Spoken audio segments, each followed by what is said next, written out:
اسلام نے کمزوروں کو، غریبوں کو بنیادی حق دیا کہ سب انسان برابر ہیں، تقوی کی بنیاد پہ فضیلت ہے۔ جب فاران کی چوٹیوں سے نور اسلام چمکا اور گھر گھر اس کے اجالے ہوئے تو عرب کا سب سے کالے رنگ کا شخص جس کا نام تھا اسود، وہ حضور کی خدمت میں حاضر ہوا۔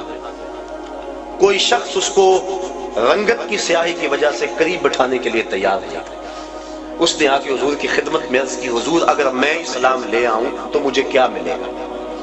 حضور نے فرمایا جو ابو بکر و عمر کو ملا ہے وہی تمہیں ملے گا، جو حقوق و فرائض ان کے ہیں وہی حقوق و فرائض تیرے ہوں گے۔ جس صف میں وہ کھڑے ہوتے ہیں اسی صف میں تو کھڑا ہوگا، اور اگر تو پہلے آ جائے اور وہ بعد میں آئے تو اگلی صف میں کھڑا ہوگا، وہ پچھلی صف میں کھڑے ہوں گے۔ اس نے کہا اگر اسلام یہ ہے تو میں تو پھر دل و جان سے اس دین کو قبول کرتا ہوں۔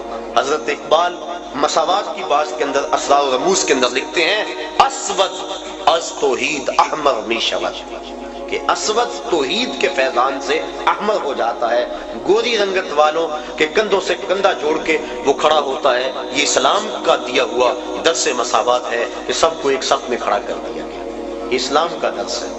حضرت بلال حبشی رضی اللہ تعالی عنہ اور حضرت ابو ذر غفاری رضی اللہ تعالیٰ عنہ کسی معاملے میں شکنجی ہو گئی تو غصے میں آ کر جناب ابو ذر غفاری نے کہا کہ تو کالی ماں کا بیٹا ہے۔ بس دل ٹوٹ گیا، حضور کی خدمت میں آئے اور کہا کہ حضور حالت دیکھی، حضور میں کیا ماجرا ہے؟ اس کی حضور مجھے آج تانا ملا ہے کہ تو کالی ماں کا بیٹا ہے۔ تو آقا کریم غصے میں آ گئے، فرمایا جاؤ جا کے ابو ذر کو میرا پیغام دو کہ جن عورتوں کا دودھ میں نے پیا ہے ان میں سے ام ایمن ایک ایسی خاتون تھی جس کا رنگ گورا نہیں تھا، اور جا کے ابو ذر کو کہو جو تانا تجھے دیا ہے وہ اپنے نبی کو بھی آ کے دے دے۔ اور جب جناب بلال حبشی رضی اللہ تعالیٰ عنہ ان کے پاس گئے اور جا کے یہ بات کہی تو وہ زاروں کے تار رونے لگے اور اپنا جوتا اتار کے حضرت بلال حبشی کے ہاتھ میں دیا، کہا یہ میرے منہ پہ ملو جس سے میں نے یہ بات کہی ہے۔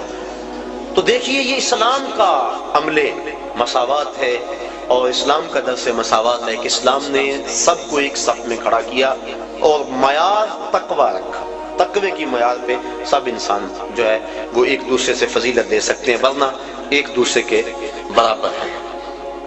تو اس اسلام کے درس مساوات کا عملی اظہار حج کے موقع پہ ہوتا ہے۔ غریب امیر، بادشاہ اور گدھا، کالا اور گورا، اجمی اور عربی سب ایک ہی لباس میں ہوتے ہیں، ایک ہی رکن ادا کر رہے ہوتے ہیں اور ایک ہی تلبیہ سب کی زبان پہ ہوتا ہے۔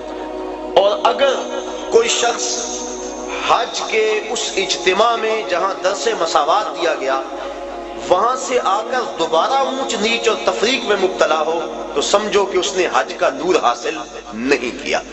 اگر وہ یہاں پلٹ کے آ کے بھی اس تقسیم کو، جس تقسیم کی مخالفت حضور نے کی، اور خطبہ حجۃ الوداع کے موقع پہ حضور نے فرمایا کہ یہ جو کالے گورے اور عربی اجمی کی تقسیم ہے میں ان کو پاؤں تلے رونتا ہوں اور ان تفاخر کو ختم کرتا ہوں، ان اکرمکم عند اللہ اتقاکم۔ اب یہی درس ہمیں اپنی پوری عملی زندگی کے اندر یاد رکھنا چاہیے، مسجد میں بھی، گھر میں بھی، معاشرے میں بھی، ہر جگہ اس عمل کو یاد رکھنا چاہیے۔ ہم اگر جلسہ کروائیں، ہم اگر محافل منعقد کریں، ہم اگر عالم دین ہیں، ہم اگر شیخ طریقت ہیں تو ہمیں اس بات کا ضرور خیال رکھنا چاہیے۔ کسی دور میں معزز وہ خیال کیا جاتا تھا جس کی اولاد زیادہ ہوتی تھی، تاریخ عرب پڑھے، اور اس وجہ سے 100 شادیاں کیا کرتے تھے۔ وہ اسلام نے 4 شادیوں کی حد بندی کر دی کیونکہ آدمی اس سے آگے حق نہیں ادا کر سکتا۔ اور پھر دور بدلتا گیا۔ یہ جو موجودہ دور ہے اس دور میں عزت کا معیار کثرت دولت سمجھ لیا گیا ہے۔ ہمارے اشتہار دیکھ لیں، معززین شہر، اس کی فہرست پڑھے تہجد گزار نہیں ملیں گے، اس کی فہرست پڑھے تو تقوی کے اعلیٰ معیار پہ جو لوگ ہیں لیکن ہیں غریب وہ نہیں ملیں گے۔ دولت مند لوگ معززین شہر کہلاتے ہیں، اور بدقسمتی یہ ہے کہ ہم اپنی محافل کے اندر بھی ان کو ہی ترجیحی بنیادوں پہ آگے بٹھاتے ہیں کہ اس کے پاس دولت زیادہ ہے۔ یہ اسلام کا جو عملی درس ہے مساوات کا، یہ اس کا قتل عام اسٹیجوں پہ ہوتا ہے۔ پیر صاحب کے قریب بھی وہی ہوتا ہے جس کے پاس دولت زیادہ ہے، اور جو غریب ہوتا ہے اس کو کہا جاتا ہے پیچھے بیٹھ جا اور 1.25 لاکھ مرتبہ یا حی یا قیوم پڑھ۔ اس کو وظیفے پہ لگا دیا جاتا ہے اور امیر اسٹیج کی زینت ہوتا ہے۔ رسول کریم کا نام سن کے جس کی آنکھوں سے آنسو چھلکتے ہیں اور حضور کی محبت میں جو تڑپتا ہے، سحری کے وقت اٹھ کے تہجد پڑھتا ہے اور پھر اشراق پڑھ کے مزدوری پہ چلا جاتا ہے، رزق حلال کماتا ہے، نمازوں کی کوتاہی نہیں کرتا، اپنی زبان کی حفاظت کرتا ہے، نظر کی حفاظت کرتا ہے، وہ تو جوتیوں پہ بیٹھے ہیں۔ اور جو اسمبلیوں کے اندر اسلامی حدوں کا مذاق اڑائے اور جس کے بارے روز ہم نماز میں کہہ چکے ہیں وَنَخْلَعُ وَنَتْرُكُ مَن يَفْجُرُ، اے اللہ جو تیرے حکموں کو توڑے گا ہم اس سے قطع تعلق کریں گے، اس کو ہم اسٹیج کی زینت بنائیں کہ یہ ایم پی اے صاحب ہے، یہ ایم این اے صاحب ہے، یہ دولت مند ہے، اس کے پاس دولت کے انبار موجود ہیں۔ میں دولت سے نفی نہیں کر رہا، دولت عثمان ہو، دولت قارون نہ ہو، لیکن معیار اگر دولت ہوگا تو پھر غریبوں کا استحصال ہوگا، اور اسلام نے اس استحصالی نظام کے خلاف ہی تو جنگ کا اعلان کیا ہے۔ تو یہ مساوات کا درس حج کا درس ہے، اس بات کو اچھی طرح سے ذہن میں رکھا جائے اور اپنی عملی زندگی کے اندر ترجیح کس کو دی جائے؟ جو تقوی والا ہے۔ کبھی ایسا بھی ہو کہ ڈھونڈے ہمارے محلے میں سب سے زیادہ متقی کون ہے، آج مہمان خصوصی محفل ناز میں وہ ہوگا، بوڑھا ہے، کپڑے پھٹے ہیں، پیوند لگے ہوئے ہیں، جوتا ٹوٹا ہوا ہے، لیکن تہجد بھی پڑھتا ہے، اشراق بھی پڑھتا ہے، چاٹ بھی پڑھتا ہے، گمنام ہے، کوئی پوچھنے والا نہیں ہے، حضور کا نام سن کے آنکھیں چھلکتی ہیں۔ ذرا وہ محفل نعت میں صدارت کی کرسی پہ بیٹھا ہو، لطف نہ آ جائے؟ لیکن بدقسمتی ہے، اور میں بات کہہ دیتا ہوں، اپنے بھی خفا مجھ سے ہیں، بیگانے بھی ناخوش، کہ میں زہر حلاحل کو کبھی کہہ نہ سکا قند، بات وہی کہتا ہوں سمجھتا ہوں جسے حق، نئے ابلہ مسجد ہوں، نئے تہذیب کا فرزند۔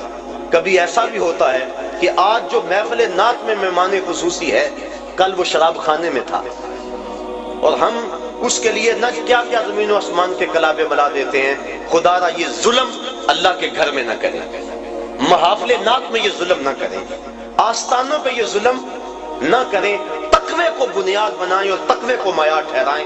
تو جب تقوی کو معیار بنائیں گے تو دیکھنا کہ کس طرح تقوی میں دوڑ لگتی ہے۔ جب دین میں بھی عزت دولت سے ہے، دنیا میں بھی عزت دولت سے ہے، تو پھر کس کا جی چاہے گا کہ روکھی سوکھی کھائے اور حلال کی کمائے اور حرام کے قریب نہ جائے؟ جب پیر بھی عزت دولت کو دیتا ہے، مولوی بھی عزت دولت کو دیتا ہے، شیخ بھی دولت کو عزت دیتا ہے، معاشرہ بھی دولت کو عزت دیتا ہے، تو جہاں عزت ہو انسان وہاں لپکتا ہے، یہ فطرت ہے انسان کی۔ کبھی آپ نے دیکھا ہو بارش ہو نا، پاؤں پھسل جائے اور بندہ گر پڑتا ہے، تو یہ بعد میں دیکھتا ہے کہ مجھے چوٹ لگی ہے یا کہ نہیں لگی، پہلے دیکھتا ہے مجھے کسی نے دیکھا تو نہیں۔ یہ فطرت ہے انسان کی، اسے اپنی عزت اپنی جان سے زیادہ عزیز ہے، تو جہاں عزت ملتی ہے وہاں بڑھتا ہے۔ تو اگر اس کو یہ سبق دیا جائے کہ جس کے پاس دولت ہے اس کے پاس عزت ہے، تو دولت کی دوڑ لگے گی۔ اور اگر معاشرے میں علماء، مشائخ، ذمہ دار لوگ یہ شعور دیں گے کہ جس کے پاس تقوی کا نور زیادہ ہے وہ معزز ہے، تو دیکھنا مسجدوں کی رونقیں بڑھتی ہیں یا کہ نہیں بڑھتی۔ تو یہ اسلام کا عملی درس ہے حج کے موقع پہ مساوات کا۔ حج کا چوتھا مقصد، یہ جو گفتگو ہے، یہ جو مضمون ہے، یہ تفصیل طلب ہے۔ اس حوالے سے بہت سے دکھڑے ہیں میرے سینے کے اندر، اور ہمارے معاشرے کے اندر جو کچھ ہے یہ آپ بھی اس سے باخبر ہیں اور میں بھی باخبر ہوں۔ انشاءاللہ زندگی رہی تو کبھی اس پر گفتگو کریں گے، لیکن اگر اب اس پہ میں بات کی تو پھر کافی وقت جو ہے وہ گزر جائے گا۔ معاشرے کے وہ محروم طبقے اور عدم مساوات کا جو